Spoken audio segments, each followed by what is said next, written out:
Vamos abrir a palavra do Senhor no livro do Gênesis, no capítulo 1. Nós vamos ver inicialmente alguns versos nesse capítulo, depois vamos um pouco adiante nos capítulos seguintes. Gênesis capítulo 1, verso 26 ao verso 28. Ontem nós demos início ao nosso tema de ídolos do coração e falamos um pouco sobre do que isso se trata.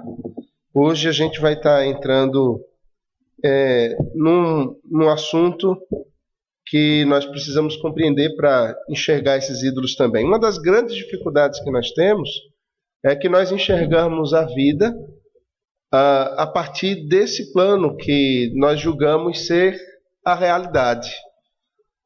No entanto, tudo que o homem vive aqui nessa terra é uma realidade distorcida, não é o que deveria ser.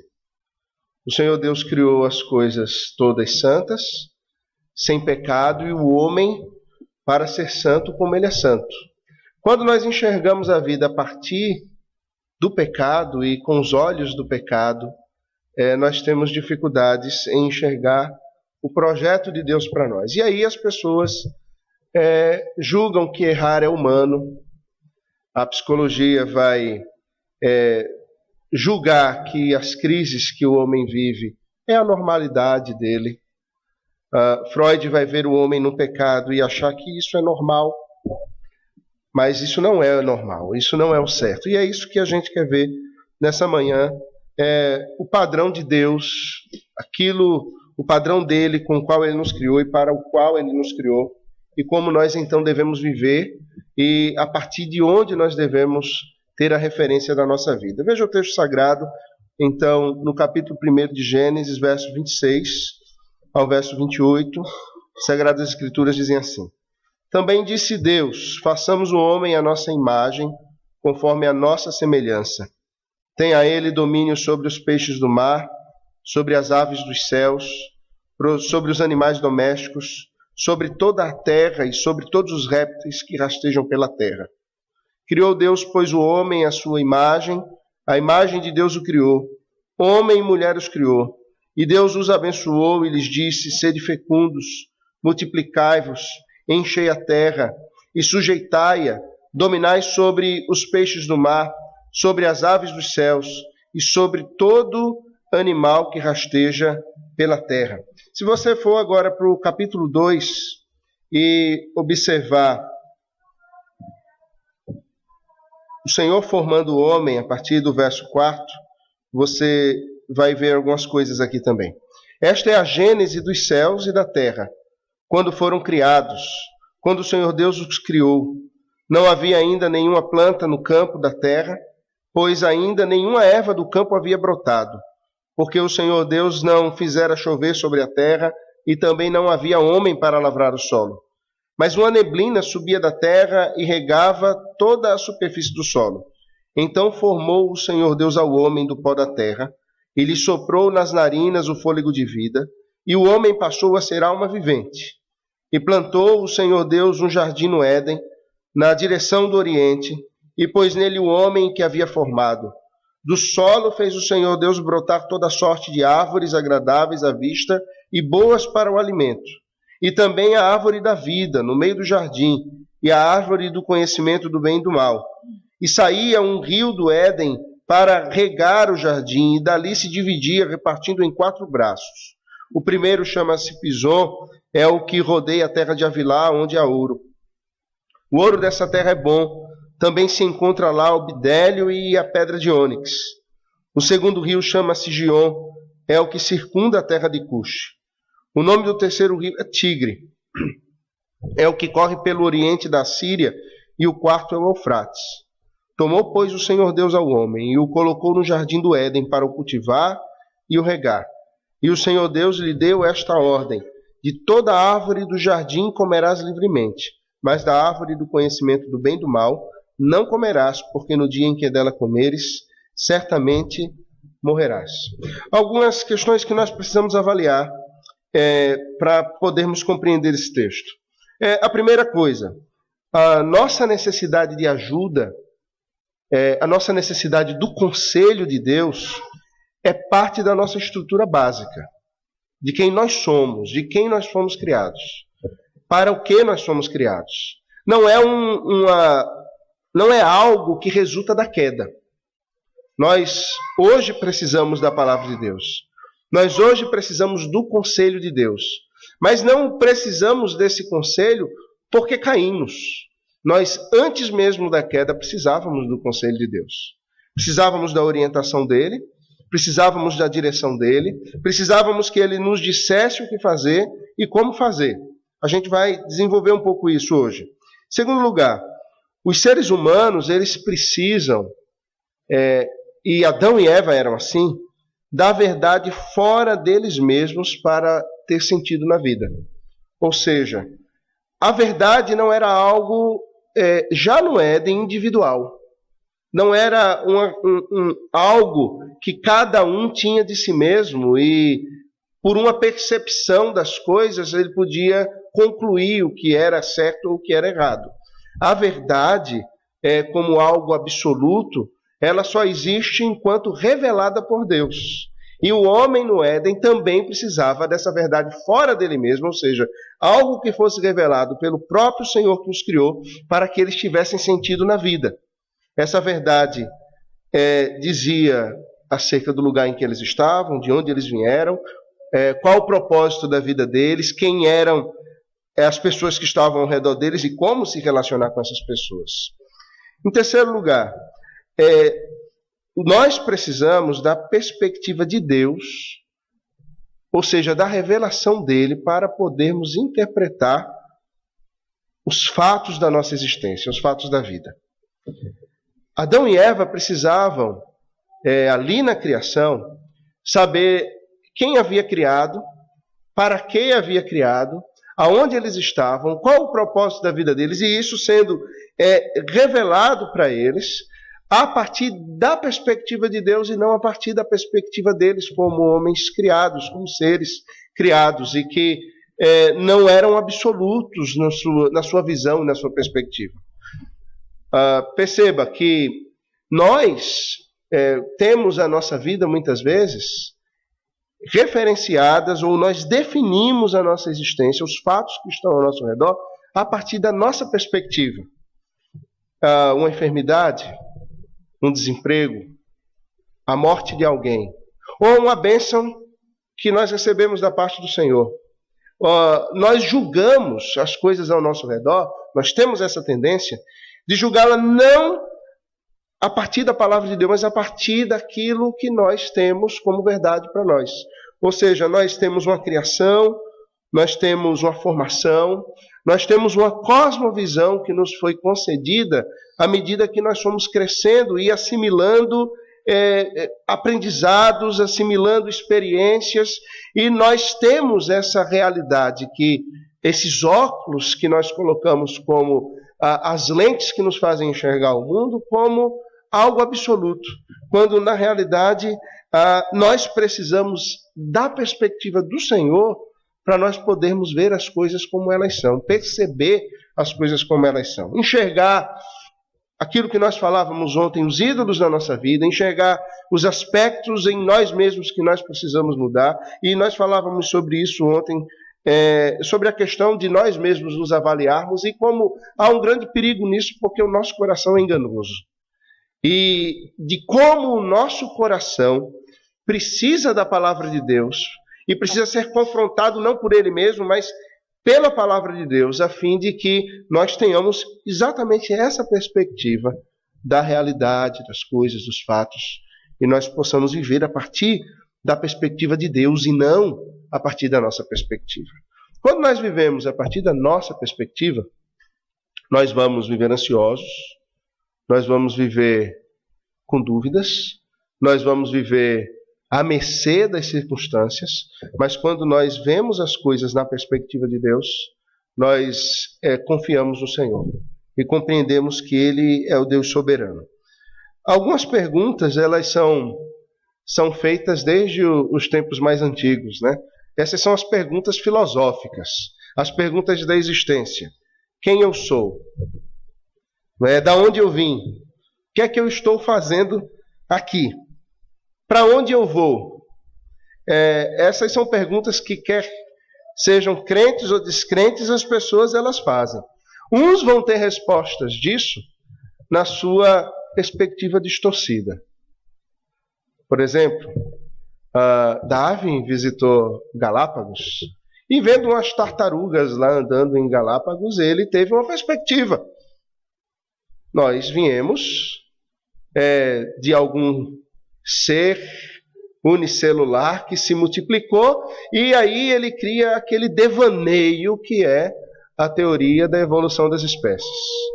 Ou então, os homens olham para os céus e criam uma teoria, a teoria da evolução galáctica. Outro dia saiu na página do Globo que a teoria da evolução galáctica ela está sofrendo um grande perigo de ser derrubada. Porque descobriram aí, com esses grandes telescópios, que existe um buraco negro numa galáxia tal, não sei aonde, que distorce toda essa teoria da evolução galáctica. Aí eu botei lá, Facebook é terra de ninguém, mas às vezes a gente se aventura nela, E aí eu falei, tá vendo? Tá tudo errado. A evolução. Aí alguém entrou lá e disse, não, mas a teoria da evolução galáctica, ela é algo difícil mesmo de avaliar. São suposições, porque são coisas que aconteceram há milhares de anos, e estão tão distantes de nós. Mas a teoria da evolução das espécies, não. Essa é cientificamente comprovada. Mas eu tenho muito medo. Quando alguém diz assim, algo é cientificamente comprovado, eu já fico com medo. Porque já foi cientificamente comprovado que café faz mal. Depois café faz bem. Eu li uma matéria recente que diz que gordura animal faz bem. E eu virei adepto dessa teoria. Então eu gosto de gordura de picanha. E não tem problema nenhum para mim.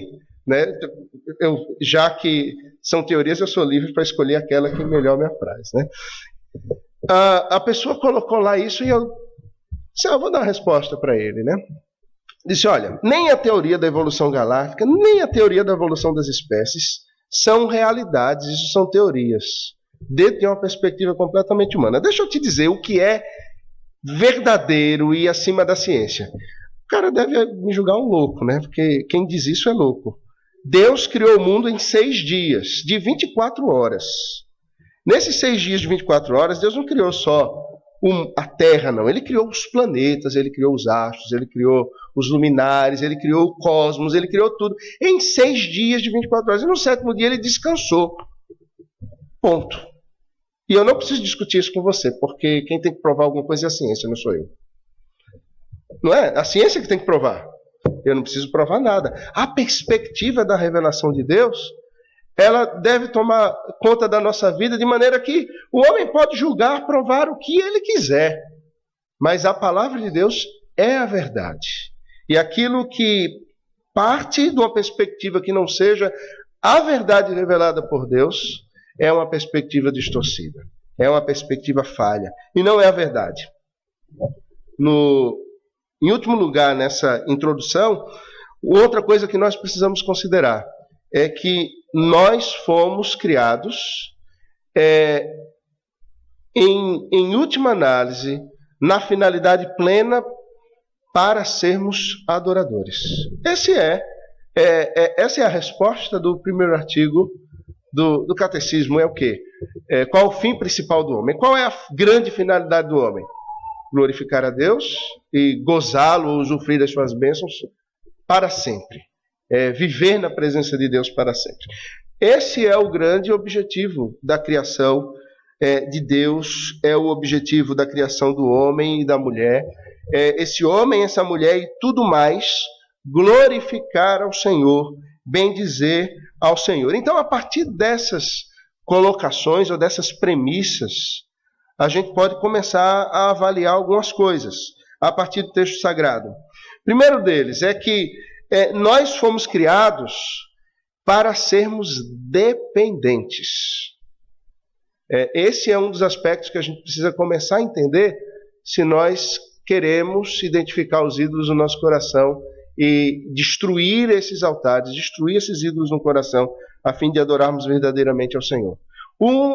Talvez um dos ídolos mais presentes no nosso coração, e o que primeiro é colocado lá, pelas pessoas, pelos nossos pais e pela própria vida, essa vida na queda, é que nós temos que ser independentes. Não é isso? Os nossos pais nos criaram para nós sermos independentes. Ou não? A alegria do pai é ver o filho crescer e andar sozinho. Tomar banho sozinho. Ir ao banheiro sozinho. Não é assim? Tirar a fralda. Não pedir mais para ir no banheiro. Eu tenho filhas nas faixas etárias, né? Eu tenho uma mais velha que vai tomar banho sozinha, se veste sozinha. Ainda tem algumas coisas que ela depende, né? E eu espero que seja assim pelo resto da vida. Alguém tem que pentear o cabelo dela. Alguém precisa escolher a roupa junto com ela, mas ela se veste só. A do meio depende um pouco mais. A mais nova depende completamente. Ela não sabe abrir a geladeira e pegar o que ela quer, ela não sabe pegar um copo d'água para beber. Se nós não estivermos ali para ajudá-la nas necessidades dela, ela vai morrer.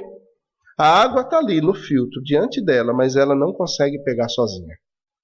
O banheiro está ali, mas ela não consegue ir no banheiro sozinha. O chuveiro está lá, mas ela não consegue tomar banho. As frutas estão na cozinha, a comida está na cozinha, mas se nós não estivermos ali para abrir e entregar a ela, ou dar na boca dela, ela vai morrer. O Senhor nos fez para vivermos uma relação de filhos com o Pai. E é interessante que quando os evangelhos eles mostram as genealogias de formas diferentes, né?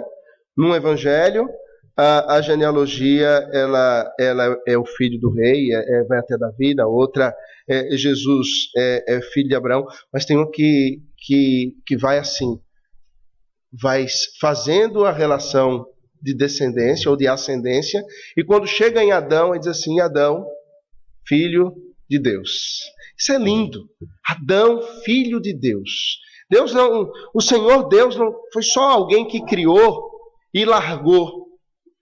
O Senhor Deus criou para uma relação de amor e dependência, em que Ele era o pai e Adão é o filho. E a sua descendência deveria ser uma descendência de filhos. Isso é restaurado apenas em Jesus. Até que Jesus venha, os filhos que deveriam ser filhos são inimigos de Deus. Mas em Cristo, nós somos feitos filhos, co-herdeiros com Cristo. Essa é a realidade da aliança, é a realidade do ministério de Jesus e da graça de Deus derramada sobre nós. A queda, então, ela vai envolver uma mentira terrível, a mentira de que nós podemos viver a nossa vida sozinhos e de que nós podemos discernir a nossa vida sozinhos, de que nós somos capazes de discernir os fatos por nós mesmos. E nós não somos. Nós fomos criados para sermos dependentes, como filhos que dependem de um pai. Nós fomos criados para sermos dependentes de Deus. Tentarmos discernir a vida por nós mesmos nos levará ao fracasso. A palavra de Satanás, enganando Eva, contém essa mentira de que nós não precisamos da revelação de Deus, que ela não é verdadeiramente necessária, mas que nós podemos viver a partir da nossa própria percepção das coisas. Se você olhar para o texto comigo, você vai perceber algumas coisas. Nessas perguntas universais: quem eu sou, de onde eu vim, o que eu estou fazendo aqui, para onde eu vou, o texto sagrado ele é maravilhoso quando responde em poucas palavras todas essas questões que desde a antiguidade o homem pergunta, o homem questiona. Veja só, no verso 26 do capítulo 1, nós temos essa resposta concedida já no início. façamos o homem à nossa imagem, conforme a nossa semelhança. No verso 27, o texto vai dizer: criou Deus, pois, o homem à sua imagem, a imagem de Deus o criou. No verso 7 do capítulo 2, o texto vai dizer: então formou o Senhor Deus ao homem do pó da terra. Nós temos aqui uma resposta já inicial. Quem eu sou? Eu sou criatura de Deus, feito pelas mãos do Senhor, a sua imagem e a sua semelhança. A psicologia, a teoria da evolução, ela quer dizer que o homem é um macaco peludo, ou sem pelo. É um macaco que raciocina. É um parente distante dos símios, que pode andar e pode se relacionar, e pode falar, e pode fabricar, e pode... Mas a palavra de Deus não diz. A palavra de Deus, ela coloca o homem fora da criação dos demais animais. Ou melhor, o homem sequer na criação é contado entre os animais. Ele é contado fora e acima deles. Perceba que quando o Senhor Deus ele cria tudo, ele cria os mamíferos, ele cria as aves, ele cria os peixes, ele cria os répteis, ele cria todas as coisas, mas ali no meio não está contada a criação do homem. A criação do homem é um último momento e fora de todos os demais. Portanto, quando eu aprendi lá no departamento infantil na igreja, muitos anos atrás, que o homem é a coroa da criação, o ser a coroa da criação significa isso. Deus fez tudo e colocou a cereja do bolo. Era a criação do homem, a sua imagem, a sua semelhança. Ele não criou nada mais assim. Em nada mais Deus se deteve para formar com as suas mãos algo e soprado próprio da sua própria vida nesse algo. Todo mais foi criado como? Haja, faça-se. Era simplesmente o verbo, a ação declarada por Deus, que era realizada pelo poder da sua palavra. Com o homem não foi assim. Deus poderia ter feito o homem assim ou não, ele tinha poder para isso. Mas ele não, ele se detém. E ele faz um homem de uma maneira distinta dos demais seres que são criados, fora do restante de toda a criação, e então ele já dá a identidade do homem. O homem é feitura das minhas mãos. É alma vivente que recebeu do fôlego da vida. As pessoas elas vivem em busca de respostas, atrás de ânimo para a vida, em busca de algo que lhes dê prazer, que lhes dê vigor, que lhes dê sentido na vida, e essas coisas se tornam ídolos na vida delas, quando o único capaz de nos dar sentido na vida é o Senhor, na sua revelação, porque Ele nos criou. A segunda pergunta que é feita: de onde eu vim? O próprio texto revela que nós viemos, o verso 7 vai dizer, nós viemos materialmente do pó da terra. O homem veio do pó da terra. E ele veio espiritualmente do próprio Deus. Enquanto o seu corpo veio do pó da terra, sua vida, a sua existência veio do fôlego de Deus que é soprado nele. Esse homem não se definiu num momento, numa cronologia de evolução por si só. Outro dia eu vi, isso é algo que parece ser tão óbvio para nós, não é? Mas outro dia eu vi um pastor pregando. E esse pastor dizia assim: quando os homens eles deixaram as cavernas e passaram a ser coletores. Como assim? Os homens já estiveram nas cavernas por acaso e deixaram as cavernas para ser coletores? Aonde que isso está na palavra? Aonde isso é essa? Veja só, o que a gente está falando parece ser tão óbvio, e porque está revelado por Deus, e para nós isso é a verdade, mas outras coisas pseudo-verdades e mentiras têm influenciado até mesmo aquilo que é dito a partir do púlpito.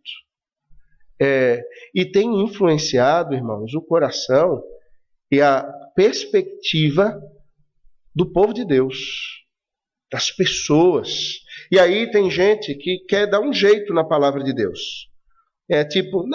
Deus criou o mundo, mas os dias não são exatamente dias. Cada dia é uma era. Cada dia porque para Deus um dia é como 1000 anos e 1000 anos é como um dia. Você já viu esse tipo de avaliação? Não, a Bíblia diz que foi. E qual o problema em ter sido realizado tudo em 6 dias? Qual o problema de Deus ter feito com as suas mãos e ter soprado do fôlego da vida? Nosso Deus é poderoso para fazer do jeito e da maneira que Ele quer. Numa próxima pergunta que a filosofia faz é: o que nós estamos fazendo aqui? E o texto sagrado, no capítulo 2 que nós lemos, vai dar a orientação, ou melhor, no capítulo 1, vai dar a orientação: sede fecundos, no verso 28. Multiplicai-vos e enchei a terra, e sujeitai-a, e dominai-a sobre os peixes do mar, sobre as aves dos céus, e sobre todo o animal que rasteja pela terra. O Senhor diz no verso 29 que Deus deu todas as coisas a eles, e deu tudo isso para que o homem vivesse para a glória dele. Ou seja, o que nós estamos fazendo aqui? Nós estamos aqui para nos multiplicarmos, para sermos prósperos na multiplicação de uma descendência que viva na presença do Senhor, uma descendência santa, uma descendência que adore ao Senhor. Nós estamos aqui para encher a terra dessa descendência e para sujeitar aquilo que Deus criou para a glória dele. Ou seja, para dirigirmos. E nisso nós somos os vice-gerentes ou regentes da criação. O Senhor dá da sua autoridade para que o homem administre para a glória dele. E o que o homem faz? Transforma aquilo que deveria ser sujeitado pelo próprio homem para a glória de Deus nos seus próprios ídolos, nos seus objetos de adoração. Veja Romanos capítulo 1, como ele trata, como o apóstolo Paulo trata essa realidade distorcida, como ele fala dessa visão torpe que o homem tem a partir do pecado, daquilo que deveria ser o objetivo da vida. Enquanto o homem deveria dominar para a glória de Deus, o homem domina para a sua própria glória, e aquilo que ele domina para a glória dele, ele transforma no seu objeto de adoração. É uma coisa tão louca, é uma coisa tão... Ontem eu conversava com alguns jovens e eles diziam assim: como é que pode o homem fazer uma coisa dessa? Porque é uma loucura, é algo burro. É algo burro. Eu conversava com o pastor Oreb essa semana e a gente estava dizendo: o pecado emburrece as pessoas. O pecado torna as pessoas burras. E é exatamente isso que acontece. Veja, em Romanos, no capítulo 1, a partir do verso 18. A ira de Deus se revela do céu contra toda impiedade e perversão dos homens que detêm a verdade pela injustiça. Os homens preferem esconder a verdade, esconder a revelação de Deus, não viver aquilo que ele mostra como verdade para a sua vida, e preferem viver a injustiça, preferem viver o pecado, preferem viver a inimizade contra Deus. Porquanto o que de Deus se pode conhecer é manifesto entre eles, porque Deus lhes manifestou. Ou seja, o Senhor se revela, o Senhor se mostra, o Senhor se apresenta. E nunca o Senhor se mostrou e se apresentou tanto como nos nossos dias, porque o Evangelho, ele tem sido pregado a toda criatura. O Evangelho tem sido exposto a toda criatura. Hoje não há desculpas para alguém viver, por exemplo, enganado sem conhecer a palavra de Deus e a fé verdadeira, porque a internet que veio para o bem e para o mal, num clique as pessoas de repente ouvem sermões, ouvem a palavra de Deus, ouvem sermões distorcidos, mas ouvem sermões que são fiéis às Sagradas Escrituras. E talvez alguns de nós tenhamos estejamos aqui trazidos por ferramentas como essas que o Senhor utilizou para que nós víssemos a verdade do Senhor, por mais que o homem queira esconder em troca da injustiça, ela não se esconde porque a luz não pode ser contida. E a palavra de Deus, ela brilha no meio das trevas. Veja só, porque os atributos invisíveis de Deus, assim o seu eterno poder, como também a sua própria divindade, claramente se reconhecem desde o princípio do mundo, sendo percebidos por meio das coisas que foram criadas. Tais homens são por isso indesculpáveis.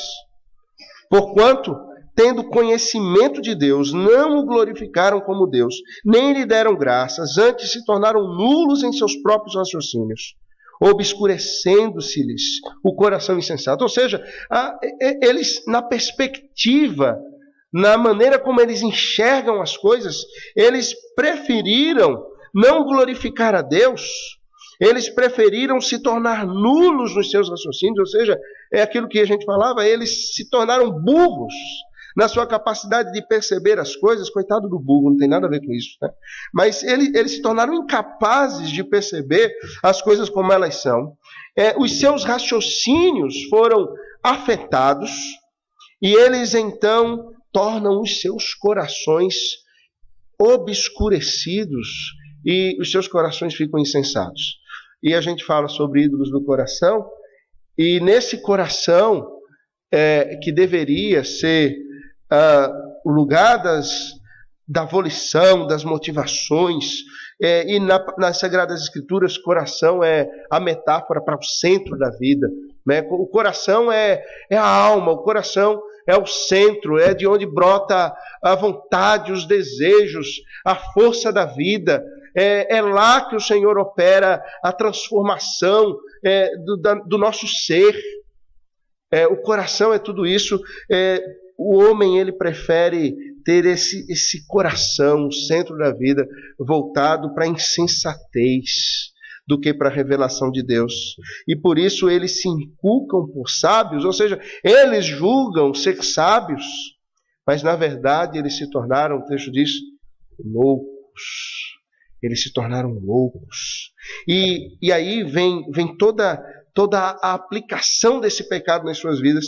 Mudaram a glória do Deus incorruptível em semelhança de imagem de homem corruptível, bem como de aves, quadrúpedes e répteis. E aí a consequência disso, nós podemos ver depois o que isso gera na vida do homem. Mas, enquanto o homem deveria ter a criação, aquilo que Deus criou, como algo subjugado a ele para a glória daquele que o criou, esse homem não, ele prefere, ao estar nessa criação, dessa criação forjar ídolos para si mesmo. Imagens. Quando o povo de Israel, falava sobre isso ontem, saiu do Egito, a criação, ou seja, os animais, o rio, os astros eram deuses para os egípcios. E você imagine que naqueles séculos no Egito, o povo de Deus, o povo da aliança, ele conviveu com todos esses deuses de maneira que a mente deles estava embebida por essa idolatria egípcia. Quando o Senhor revela a criação dessa maneira a Moisés, o Senhor está querendo mostrar ao povo que nenhum daqueles deuses adorados pelos egípcios eram de fato deuses, porque o verdadeiro Deus havia criado a todos eles. O verdadeiro Deus havia formado todos eles. Ainda, na absurda hipótese de que eles tivessem algum poder e fossem deuses, na louca hipótese disso ser verdade, há um Deus sobre os deuses, que tem poder sobre todos eles, e é a ele que toda adoração deveria ser concedida. Mas não é essa a revelação. A revelação é que cada um deles foi criado, e não foi de uma maneira como o homem havia sido criado, mas foi criado pela palavra de Deus, pelo poder da sua palavra. Ao passo que esse homem que julgava que esses seres tinham poder, ele tinha sido criado acima deles. Ou seja, o que o Senhor estava dizendo a Moisés aí é a loucura que é o homem se dobrar diante da criação, porque o homem tinha sido feito fora e acima desses animais todos, para a glória de Deus e para subjugar tudo aquilo para a glória do Senhor. Quando o texto ele prossegue no capítulo 2 de Gênesis, nós temos uma resposta que eu acho impressionante nos seus detalhes. Quando o homem pergunta aonde eu estou na filosofia, na sabedoria humana, ele quer saber aonde ele está, e isso não é uma pergunta tão simples, porque o homem quer saber onde ele está e ele manda sondas aos céus para tentar descobrir isso. Não é? O que significa estar no planeta Terra? O que é isso? Não é só saber, não, eu estou em Niterói, na igreja presbiteriana, em Ponta da Areia. Não, ele quer saber o que significa estar aqui. Né? E o Senhor ele vai dizer com detalhes. Perceba o detalhe do Senhor. Quando o homem abre os seus olhos, o Senhor o faz com as suas mãos e sopra do fôlego da vida nele. Os olhos do homem se abrem e ele vê o Senhor. O Senhor que o criou é a primeira visão do homem. A referência do homem é o Senhor que o criou. E o Senhor começa a revelar, ou seja, dá a perspectiva até de localização àquele ser, aquele homem que foi criado. E ele vai dizer no capítulo 2, aonde esse homem está. Então, no verso 7, formou o Senhor Deus ao homem do pó da terra, ele soprou nas narinas o fôlego da vida e o homem passou a ser alma vivente. E aí em seguida, onde é que ele está? E plantou o Senhor Deus um jardim no Éden. E perceba que o Senhor fala que na direção do Oriente, ele dá até os pontos cardeais. Na direção do Oriente, e pôs o homem que havia formado. Ou seja, que lugar era esse? Era lá na direção do Oriente. Aonde o homem foi colocado? O homem foi colocado no centro desse jardim. Nesse jardim tinha o quê? Nesse jardim tinha um rio que tinha 4 braços. Nesse jardim tinha árvores que serviam de alimento para o homem. Nesse jardim tinha todas as coisas que Deus havia revelado, criado, que eram necessárias para o homem. E nesse jardim, a palavra de Deus vai nos revelar no capítulo 3, Deus descia todas as tardes, na viração do dia, para falar com o homem. Ou seja, aonde o homem estava? O homem estava na presença de Deus, no meio da criação de Deus, para ouvir de Deus a sua revelação, para se relacionar com Deus naquele lugar e para adorar a Deus naquele lugar. Ou seja, o lugar onde o homem havia sido criado era o próprio templo onde o Senhor deveria ser adorado. O Éden era um templo criado pelas mãos de Deus, onde toda a criação adorava ao Senhor e o homem deveria adorar ao Senhor, e onde diariamente o homem tinha um encontro com Deus para ouvir dele aquilo que ele precisava para viver, para saber, para caminhar. Eu não posso imaginar, eu acho que nenhum de nós aqui consegue imaginar o que era isso. Chegar no final do dia, bom, nós estamos aqui às 10h35, é isso? Porque meu relógio ainda está lá em Recife. 10h35. E, bom, se eu tivesse um relógio olhando às 10h35, imaginando que lá para as 4h30 da tarde o Senhor ia descer para falar comigo, eu não ia estar preocupado com a feijoada que Simone fez. Eu não ia estar preocupado com mais nada. Eu não ia querer dormir de tarde, eu queria me preparar. E ia estar nessa boa ansiedade de dizer, o que é que Deus vai me dizer hoje? Como é que Deus vai se revelar a mim hoje? O que é que Ele vai falar? E perceba, você pode dizer assim, mas espera aí, Deus descia toda a tarde e tem tanto assunto assim para Deus conversar com o homem. Tem tanto assim, muito mais. Imagine que quando a pergunta então é feita agora para onde vamos, imagine que nós vamos voltar exatamente para esse ponto. Não é? Nós vamos voltar para o templo de Deus, que é a cidade santa.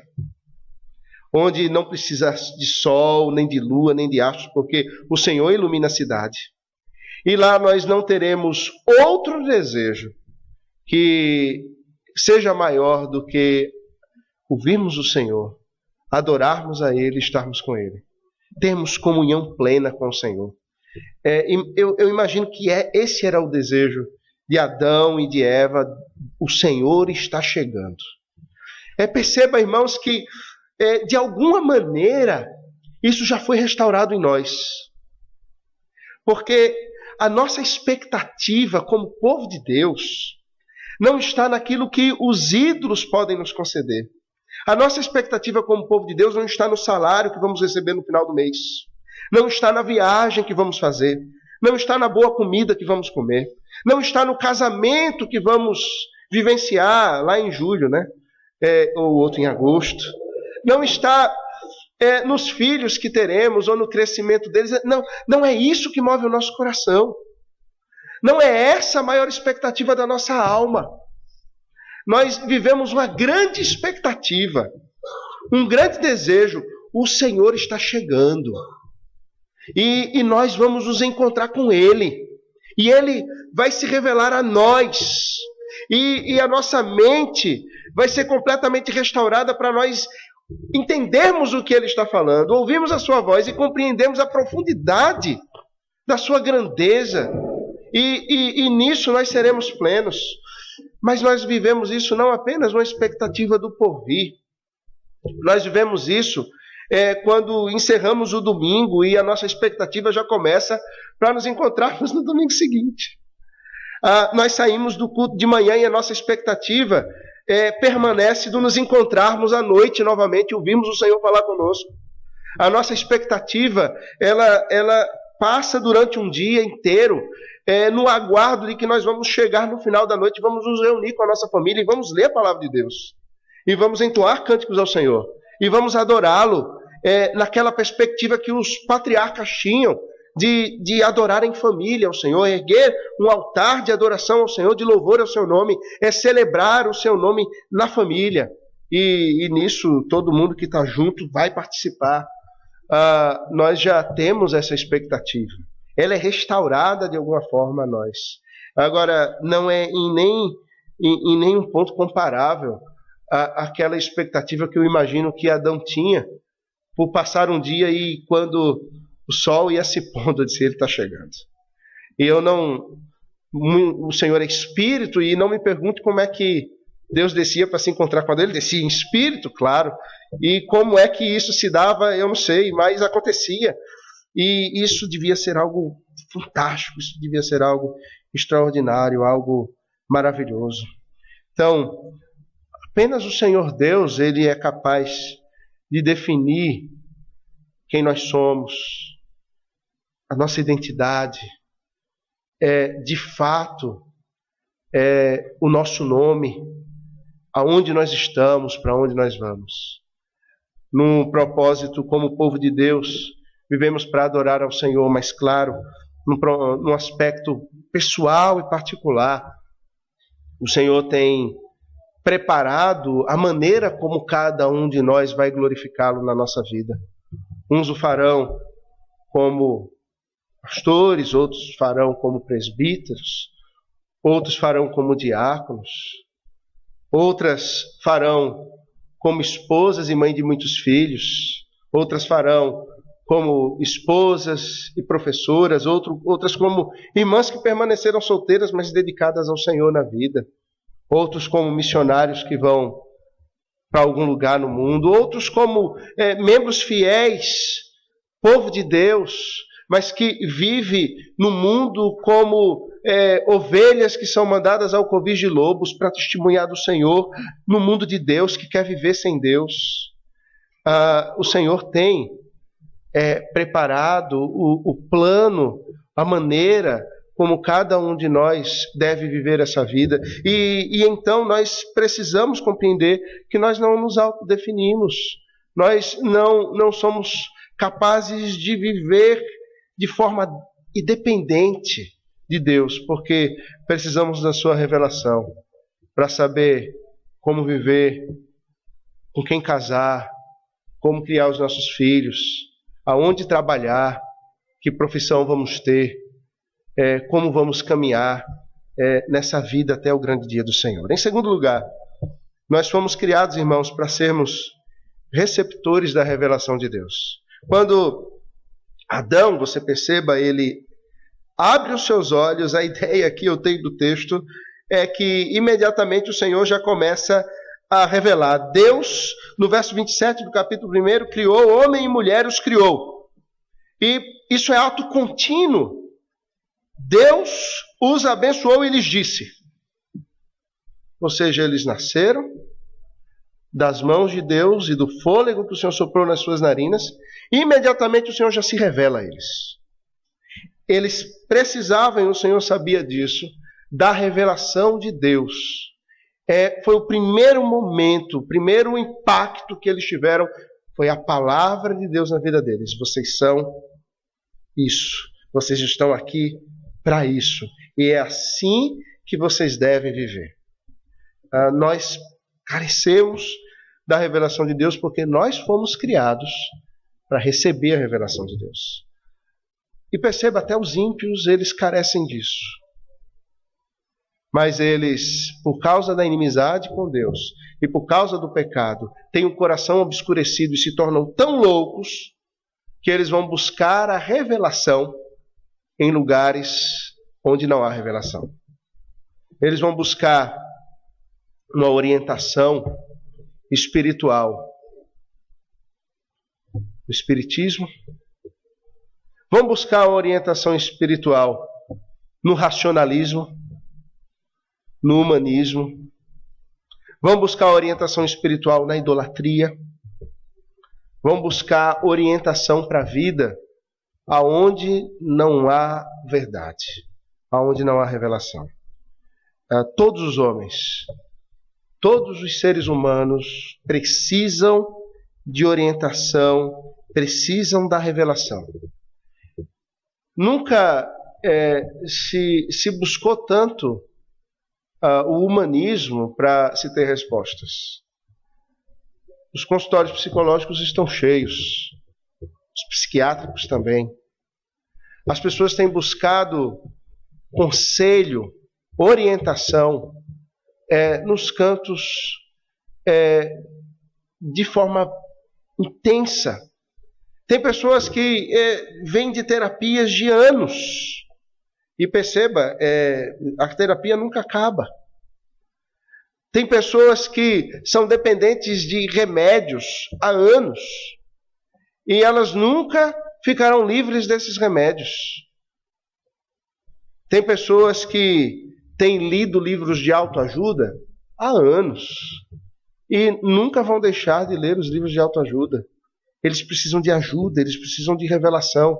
E eles pensam que o oráculo do humanismo é capaz de lhes revelar como eles podem viver. É como há um filme, um clássico, que todos devem conhecer, A Fábrica de Chocolate. Já viu esse filme? E tem lá o dono da fábrica de chocolate, que é Willy Wonka. Willy Wonka, ele entra numa crise, ele perde o sentido da vida.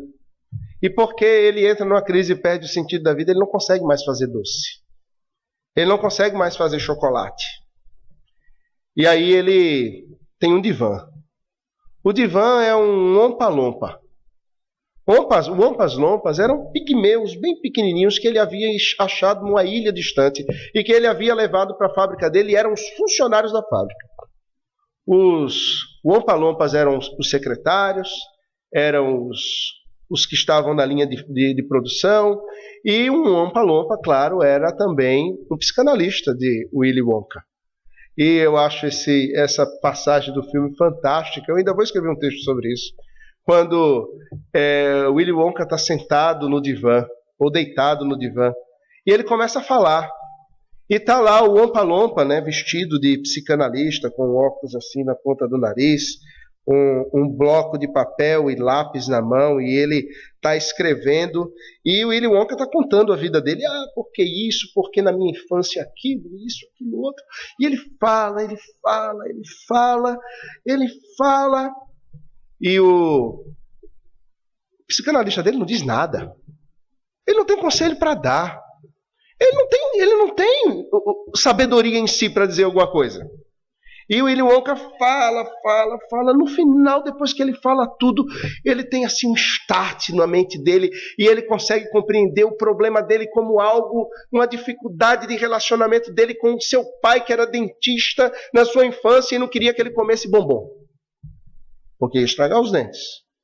E aí ele para e ele vira assim para o Ompa-Lompa que está sentado lá com papel e caneta na mão e olha assim e diz: doutor, o senhor é muito bom. E aí o Ompa-Lompa só faz assim, baixa a óculos assim. É exatamente isso que acontece. As pessoas têm ido em busca de ajuda, de resposta, de revelação para a vida, mas a única coisa que os Ompa-Lompas na vida podem dizer é: eles só concordam com você. Você está sempre certo. Você nunca está errado. A revelação de Deus, irmãos, ela nos confronta. A revelação de Deus, ela nos esbofeteia o rosto. A revelação de Deus, ela vem como algo em extrema velocidade contra nós e nos destrói para nos fazer de novo.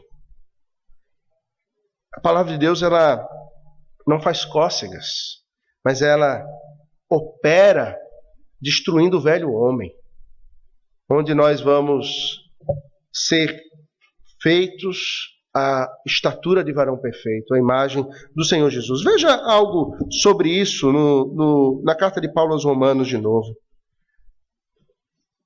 No capítulo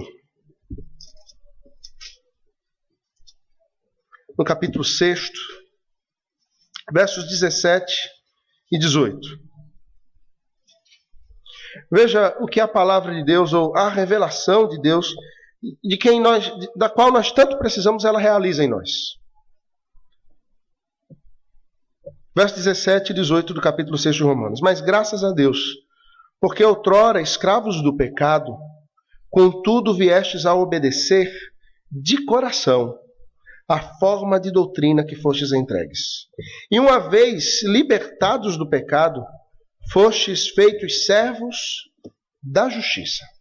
Perceba que lá no capítulo 1, escrevendo também aos Romanos, o apóstolo Paulo vai dizer que os homens, eles escondem a verdade de Deus e preferem a injustiça. Nesse texto do capítulo 1 de Romanos, os homens são pintados como aqueles que são escravos do pecado. E agora Paulo, no capítulo 6, está falando que nós que somos o povo de Deus, nós outrora, num passado, fomos escravos do pecado. Éramos escravos de algo que nos prendia, de uma idolatria aos nossos desejos. E isso é o pecado. No entanto, algo aconteceu na nossa vida. Nós viemos a obedecer de coração. O coração, no capítulo 1 dos Romanos, ele é algo que é obscurecido e ele então se afasta da vontade de Deus. Agora, nós somos levados a obedecer de coração. Mas tem uma coisa aqui que é fantástica. Essa obediência de coração, ela é operada à forma de doutrina que fomos entregues. Sabe qual é a ideia que isso aqui dá?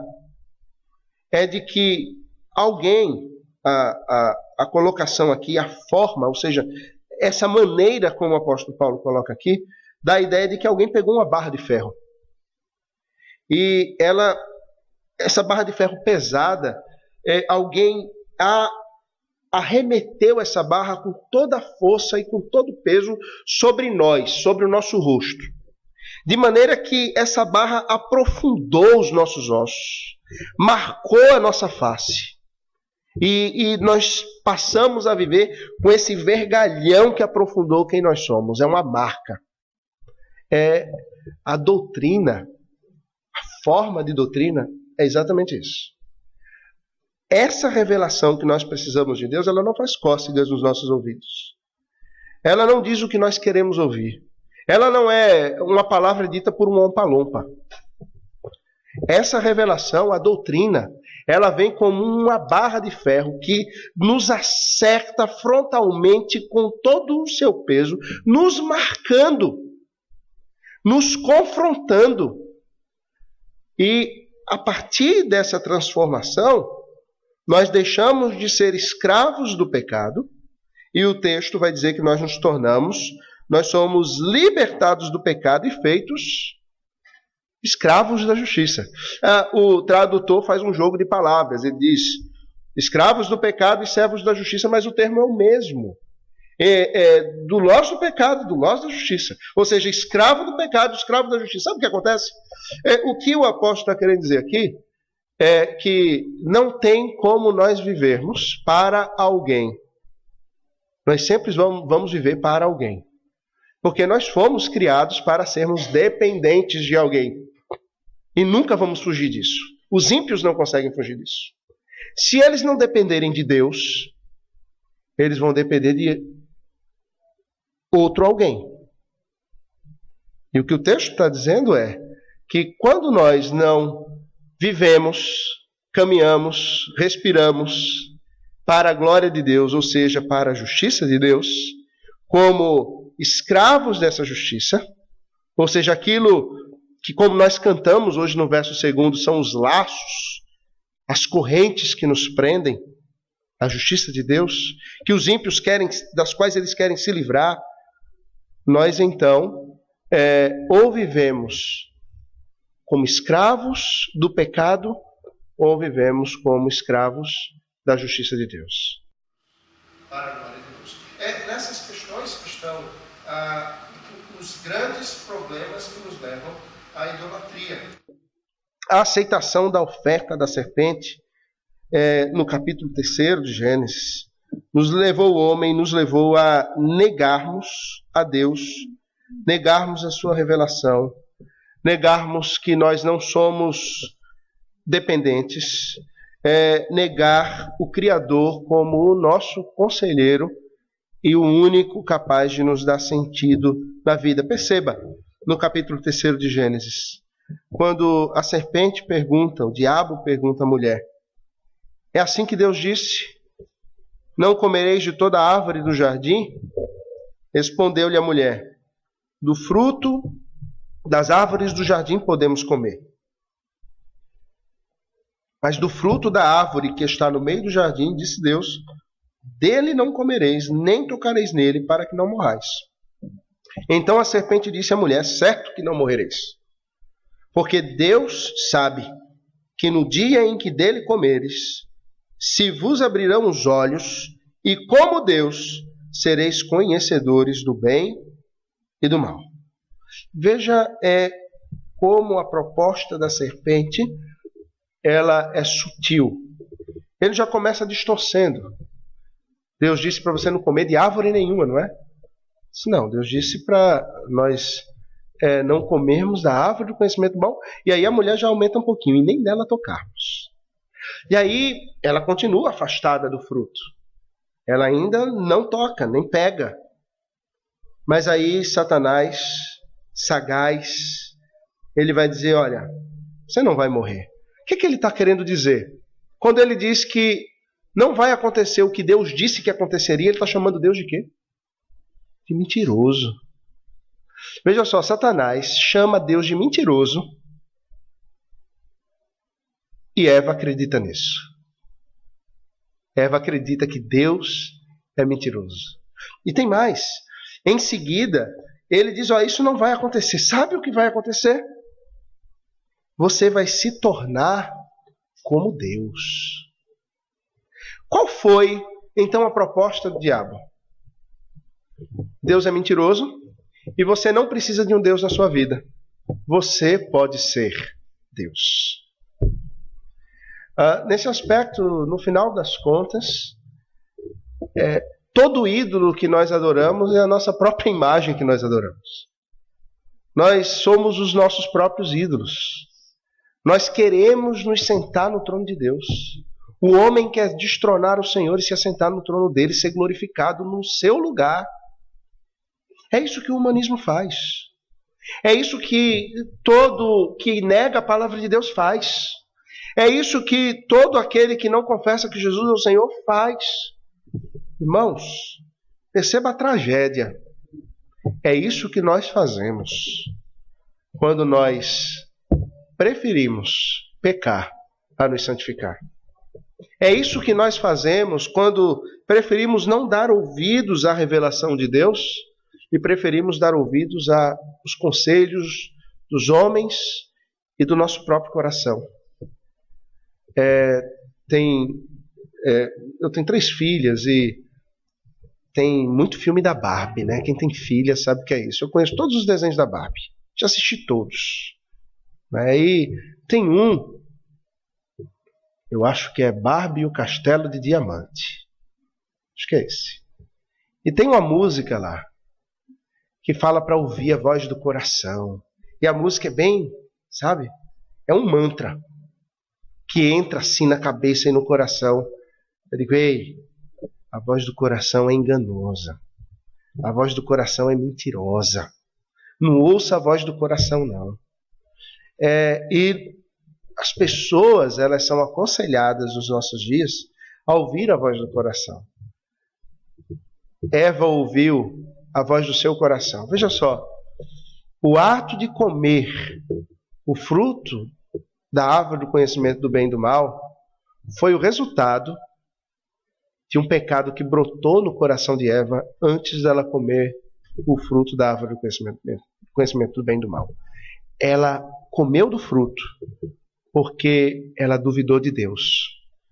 Isso parece absurdo, né? Mas avalie comigo aqui. Você já duvidou de Deus alguma vez? Não, eu sei que Deus é soberano e tal. Deixa eu mudar a pergunta. Quem aqui nunca ficou ansioso com alguma coisa? Quem aqui nunca teve o desejo de ter o domínio da situação? Quem aqui nunca quis tomar decisões por si mesmo? Quem aqui nunca fez a sua própria vontade no lugar da vontade de Deus? Nós somos exatamente como Eva naquele momento. Nós costumamos comer desse fruto diariamente. Que tragédia para nós. Que tragédia. Isso é trágico porque, irmãos, nós fomos transformados, estamos voltando para o Éden. Estamos voltando para lá. E ao invés de nós desejarmos a revelação de Deus, a voz de Deus, nós, ao invés de compreendermos a nossa dependência dele, nós queremos ser independentes. E nós queremos ser aqueles que se revelam a si mesmos. Queremos ter domínio. Nós somos assim. Eu preciso correr. Em terceiro lugar, nós fomos criados para sermos intérpretes. Nós interpretamos tudo. Quer ver uma coisa? Quando eu recebo alguém no gabinete, no aconselhamento, e eu sento, eu digo, conta a tua história. A história que a pessoa conta, invariavelmente, não é a história verdadeira. É a interpretação que essa pessoa faz da história. Alguém diz assim, a história sempre tem 2 lados, né? Não, a história tem mais de 2 lados. A história tem tantos lados quantos observadores tiverem. Se tiver 10 observadores da história, serão 10 lados da história. Mas só tem uma história que interessa. É aquela que é interpretada pelo Senhor. E aí, nesse aspecto, irmãos, nós precisamos parar de nos esforçar para tentar encontrar sentido nas coisas por nós mesmos. Nós fomos dotados pelo Senhor com a maravilhosa capacidade de pensar e de raciocinar. Né? Isso nos distingue. Isso faz quem somos. Nós pensamos. Nós raciocinamos. Nós, no nosso pensar e no nosso raciocinar, nós costumamos interpretar a nós mesmos, interpretamos tudo que está ao nosso redor. Vocês estão me vendo e eu estou pregando, vocês estão me interpretando. Se vocês interpretarem o que eu estou dizendo, simplesmente pelo que eu estou dizendo, não significa absolutamente nada. A palavra de Deus, ela produzirá o seu efeito no meu e no seu coração quando ela for interpretada pelo Espírito Santo de Deus no nosso coração. Por isso que quando a gente vai pregar, a oração que a gente tem quando está sentado no banco é: Senhor, traduz aquilo que eu for dizer. E qualquer bobagem que eu diga que não seja ouvido, não seja esquecido, seja completamente esquecido, para ser ouvida apenas a tua palavra. O Espírito, ele interpreta no nosso coração. O que nós precisamos ouvir não é a voz do pregador, nem é a voz do nosso coração. O que nós precisamos ouvir é o Espírito Santo aplicando a palavra a nós, ao nosso coração. E esse Espírito Santo que é Deus conosco, ele está no meio da igreja. E ele opera assim, silenciosamente. Ninguém precisa estar gritando, fazendo barulho, pulando, dando saltos de alegria, gritando glória a Deus e aleluia. Mas o Espírito Santo de Deus está operando. E ele vai falando a mim e a você, aplicando a sua palavra, interpretando ela a nós. É interessante, o Paul David Tripp, ele conta uma história do filho. Ele diz que eles foram à praia. E criança tem uma dimensão sempre muito maior das coisas, né? Conversava com Lucas sobre um campo de areia que tem no Colégio Agnes. E ele dizia: olha, lá tem um campo imenso de areia e tal. E aí perguntou: ainda existe esse campo de areia? Existe. Eu estive no Agnes a semana passada, teve o vestibular dos seminários e foi realizado lá. E eu estava lá e eu fui ver o campinho. Porque eu, quando estudei lá, Lucas, eu também achava aquele campo imenso. Ele era gigante. Quando o professor de educação física dizia: tem que dar 10 voltas ao redor do campo. Isso era morte. Era para entrar no BOPE quem fazia aquelas 10 voltas. Né? E eu, quando fui ao campinho, Lucas, eu olhei para aquele campinho e eu dizia: ele não é tão grande. Será que ele encolheu? Será que ele ficou menor? Não, ele está do mesmo tamanho. Mas quando eu era criança, ele era maior. Hoje ele não é tão grande. Eu achava meu pai tão alto. Hoje meu pai está de mim para baixo. Você vê que ele não é grande coisa, né? De altura. Paul David Tripp diz que levou o filho à praia e eles tinham umas bolas grandes que eles ficavam chutando as bolas ali na praia, e a bola quicava para um lado e para o outro, e eles saíram da praia, voltaram para casa, e Paul David Tripp disse que estava escrevendo lá um artigo, um pedaço de um livro, algo do tipo, preparando um sermão, quando ele viu um barulho. Pá, pá, pá. Era o menino que estava descendo a escada, tropeçou e rolou a escada abaixo. E aí ele largou tudo e correu e pegou o filho no chão. Tá tudo bem, filho? Ele disse: tá, papai, porque o anjo da bola veio e me salvou. O anjo da bola? O que é isso? Disse: não, papai, é o seguinte, é porque os anjos, cada um, ele anda com uma bola grande de praia daquela. Para quando a gente cair, ele joga a bola na frente e a gente cai na bola e não se machuca. A ideia infantil, a interpretação da criança, ela está interpretando as coisas. E nós somos assim, estamos interpretando tudo e se não tivermos cuidado, nós vamos fazer teologia de anjos com bolas gigantes nos salvando. O que importa não é a interpretação que temos dos fatos. Veja lá, nem a interpretação particular que fazemos da revelação de Deus. E nisso há uma tragédia. As pessoas, elas têm lido a palavra de Deus e interpretado a palavra de Deus ao seu bel prazer. E têm alimentado os ídolos do seu coração com uma falsa interpretação da palavra de Deus. O que mais é o evangelho da prosperidade do que alimentar o ídolo do coração, alimentar Astarote com a interpretação falsa e mentirosa das Sagradas Escrituras? E tantas outras falsas teologias, pseudo-verdades, que são pregadas aí nas igrejas afora, onde cultos são para o benefício das pessoas, são para o bem-estar delas, são para que elas tenham palavras de ânimo, onde o evangelho pregado é o da prosperidade, é o evangelho da alegria, é o evangelho da gargalhada, é o evangelho da autoajuda. Nós não interpretamos a palavra ao nosso bel prazer. A palavra, ela se interpreta a si mesmo. E o Espírito Santo de Deus a interpreta ao nosso coração. Em quarto e último lugar, nós fomos criados para sermos adoradores. Nós dizemos isso no início. Todos nós fomos criados para adorar. Nós fomos criados para servir.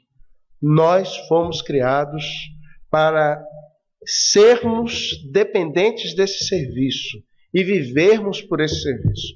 A ideia, por exemplo, do texto que lemos de Romanos, capítulo 6, é de alguém que era escravo do pecado. Porque ele precisa servir a alguém. E se ele não servir ao Senhor, ele vai servir outra coisa. Mas de alguém que foi liberto. E ele se torna escravo daquele que o libertou. Não porque ele é amarrado e levado contra a sua própria vontade, mas porque aquele amor que o libertou o constrange com laços, com algemas mais fortes do que as algemas que os prendiam ao pecado. Conta a história, e eu não sei se isso é lenda americana ou história de fato, que na cidade de Greenville, que foi onde hoje tem um grande seminário, naquela cidade onde havia o maior escravo de negros dos Estados Unidos, uma bela negra escrava estava sendo vendida. E os senhores das plantações de algodão do sul estavam ali para comprar aquela escrava. E quem conhece um pouco e viu já algo, até mesmo em filmes, acerca da escravidão nos Estados Unidos, sabe o que ia acontecer com aquela escrava. Ela era muito bonita, ela chamava a atenção, e ela estava sendo ali vendida como um pedaço de carne, como um animal. E os senhores ali das plantações de algodão, cada um dava o seu lance, desejando tê-la, até que a história conta que entra um senhor alto, magro, naquele lugar, e ele, no seu lance, cobre o lance de todos os outros, mas com um valor que sobejava tanto, tão acima do que o que os outros estavam dando, que os outros desistiram na hora. Ninguém mais teve coragem de dar um lance, porque o lance que foi dado ali era impagável. E ela é vendida. Ele a toma pelas mãos e a leva num lugar onde é lavrado um termo. E ela não sabe o que é aquele termo. Quando ele, então, sai daquele lugar com ela, coloca sua capa sobre ela e desata os laços que a prendem e entrega aquele papel nas suas mãos. E ela não sabe o que é aquilo. E ela fica olhando sem saber o que é, e ele diz: isso aqui é a tua alforria. Você está livre. Diz a história que o indivíduo que fez isso foi Abraham Lincoln, que foi o grande libertador, o grande abolicionista americano, e depois presidente dos próprios Estados Unidos. E ela, ao receber aquele papel, ela disse mais ou menos como disseram os discípulos para Jesus: mas para onde eu vou? Eu estou liberta, mas eu não tenho para onde ir. Eu não tenho como viver sozinho, ou seja, eu não sou independente. Eu não tenho como viver aqui sem alguém que cuide de mim. Se eu estiver na rua sozinho, mesmo com esse papel, vão me escravizar de novo. E ele vira para ela e diz: se você quiser, você pode vir comigo e viver na minha casa. Você acha que aquela escrava foi ou não foi? A história diz que ela foi. Você acha que ela ia viver naquela casa com aquele homem que a libertou de qualquer jeito? o desejo dela era servi-lo agora ali. Era habitar na casa dele, onde ela seria protegida, guardada, onde ela seria alimentada, vestida, e onde ela poderia, com o seu serviço, viver.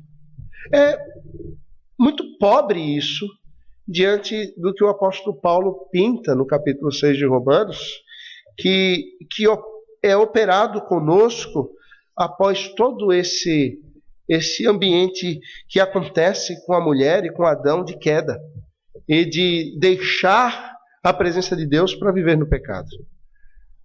Nós fomos tirados da escravidão do pecado e do serviço aos ídolos para sermos escravos do amor de Cristo e vivermos na presença de Deus.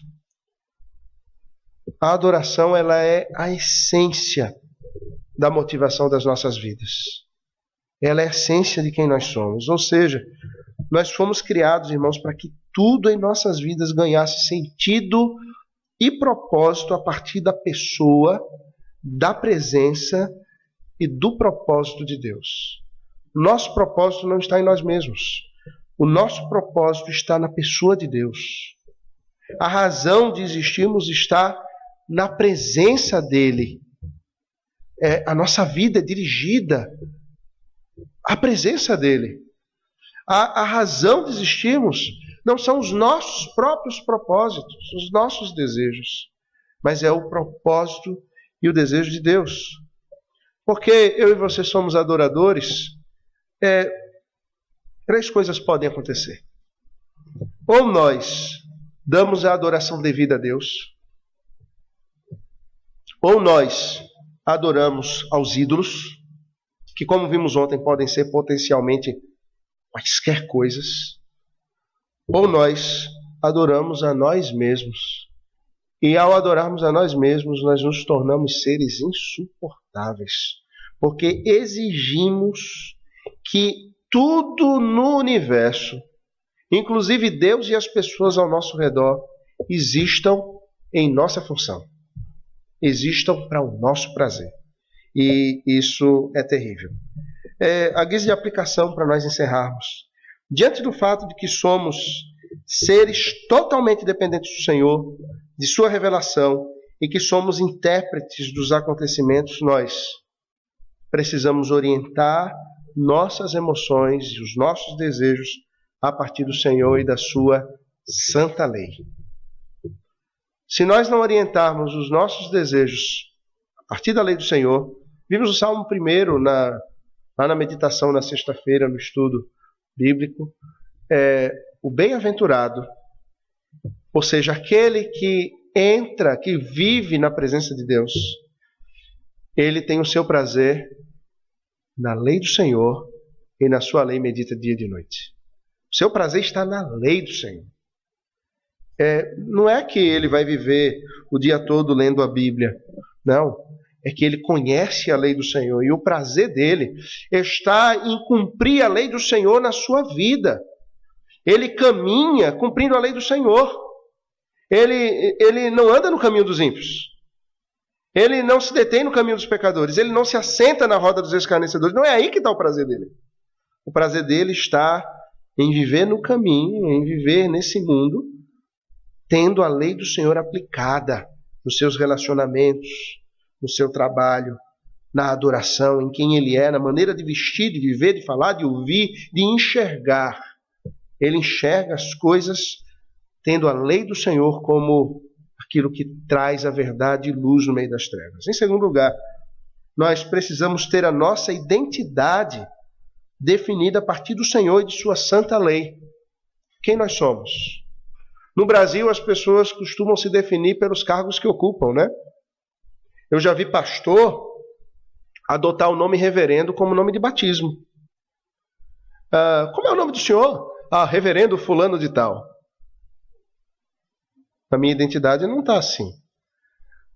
Eu já vi pessoas se identificarem ou dizerem quem são pelas funções que ocupam, pelo dinheiro que têm, por onde moram, pelo seu aspecto físico. Não. Nós temos a nossa identidade definida no Senhor, a partir dele. Quem nós somos?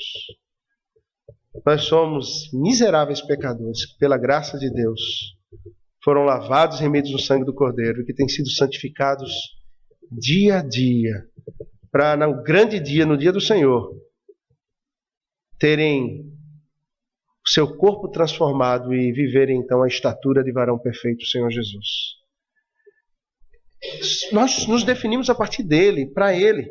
Em terceiro lugar, nós precisamos definir o que pensamos e o que enxergamos da vida, das pessoas, dos fatos que nos cercam, a partir das Sagradas Escrituras. Isso me leva a um ponto. Eu e você precisamos aprender a pensar biblicamente. Isso não é fácil. Nós precisamos adestrar as sinapses do nosso cérebro à palavra de Deus, de maneira que o que nós enxergamos no nosso cérebro seja submisso à palavra de Deus. Aquilo que o nosso cérebro manda que nós falemos seja submisso à palavra de Deus. Aquilo que o nosso cérebro nas sinapses mandem as nossas mãos e os nossos pés fazerem sejam submissos à palavra de Deus. A lei do Senhor, a palavra de Deus, precisa dominar de tal maneira quem nós somos, que o que pensamos, o que enxergamos, o que falamos, o que fazemos é submisso à Sagrada Escritura. Nós precisamos orientar a maneira como nós recebemos e damos conselhos pela palavra de Deus. Estamos prontos a sermos confrontados na nossa idolatria? Ontem dizíamos que o Senhor nos confronta na sua palavra, pelo poder do seu Espírito. Mas tem um aspecto, o Senhor nos trata na comunhão dos santos. O Senhor nos orienta a nós nos pastorearmos e nos aconselharmos mutuamente. E porque nós queremos ser deuses, nós recebemos muito mal os conselhos que nos são dados pelos irmãos. Quer seja do pastor, do presbítero, do diácono, do irmão que está sentado ao meu lado no banco. Como nós recebemos isso mal? Nós precisamos ter um coração humilde para nos submetermos quando os nossos pecados foram expostos. Nos humilharmos diante do Senhor quando isso for realizado. Em último lugar, irmãos, por fim, nós precisamos compreender que nós somos adoradores e nós precisamos servir. Precisamos servir ao Senhor. E nesse serviço, nós viemos à igreja, nós cantamos salmos, hinos ao Senhor. Nós viemos à igreja, ouvimos a sua palavra, mas nesse serviço nós saímos daqui para viver lá fora, onde nós somos bombardeados, como diz o escritor aos Hebreus no capítulo 12, nós somos assediados tenazmente pelo pecado.